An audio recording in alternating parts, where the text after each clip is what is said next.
একটা মানুষের প্রেশার কখন বাড়ে? একটা মানুষের প্রেশার কখন বাড়ে? প্রেশার বাড়ার কোনো কারণ, নির্দিষ্ট কারণ জানা যায় না এখন পর্যন্ত। তারপরও কিছু কিছু কারণ আমরা ধারণা করি। আপনার রক্তে যদি খারাপ কোলেস্ট্রল হয়, আপনার প্রেশার বাড়বে। আপনার যদি বংশগতভাবে কারো প্রেশার থাকে, তাহলে আপনার প্রেশার বাড়তে পারে। আপনার কিডনি যদি ড্যামেজ থাকে, আপনার প্রেশার বাড়তে পারে। আপনি যদি অতিরিক্ত ডিপ্রেশন, টেনশনে থাকেন, আপনার প্রেশার বাড়তে পারে। আপনি যদি ঠিক মতো 6 থেকে 7 ঘন্টা না ঘুমান, আপনার প্রেশার বাড়তে পারে। ফ্যামিলিতে হঠাৎ করে কারো প্রেশার বাড়ে, আপনি কি করবেন? প্রেশার ওষুধ খাওয়াবেন? সেটা না থাকলে কি করবেন? অবশ্যই সাথে সাথে আপনি ফ্রেশ পানি খাওয়াবেন। খুব গুরুত্বপূর্ণ, পানি একদম সাধারণ পানি খাওয়াবেন, নাম্বার 1।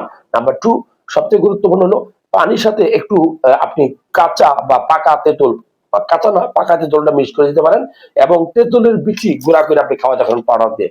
এটা আপনার প্রেশার কন্ট্রোল করে। নাম্বার খুবই গুরুত্বপূর্ণ একটা কথা বলবো, সেটা হলো যে আপনার প্রেশার কন্ট্রোল করে দেখবেন যে টমেটো সস, টমেটো সালাদ খাওয়াতে পারেন। টমেটো প্রেশার কন্ট্রোল করে। রসুন, কাঁচা রসুন খাওয়াবেন, এটা প্রেশার কন্ট্রোল করে। আপনি কলা খাওয়াতে পারেন, কলাতে প্রচুর পটাশিয়াম থাকে, এইটাও প্রেশার কন্ট্রোল করে। আনার বা বেদানা, এইটাও আপনার প্রেশার কন্ট্রোল করে। আমি বলবো যে নিয়মিত এই খাবারগুলা কেউ যদি খায়, তাহলে তার প্রেশারটাও কন্ট্রোল থাকবে। একটা মানুষের প্রেশার কখন বাড়ে? একটা মানুষের প্রেশার কখন বাড়ে? প্রেশার বাড়ার কোনো কারণ, নির্দিষ্ট কারণ জানা যায় না এখন পর্যন্ত। তারপরও কিছু কিছু কারণ আমরা ধারণা করি। আপনার রক্তে যদি খারাপ কোলেস্ট্রল হয়, আপনার প্রেশার বাড়বে। আপনার যদি বংশগতভাবে কারো প্রেশার থাকে, তাহলে আপনার প্রেশার বাড়তে পারে। আপনার কিডনি যদি ড্যামেজ থাকে,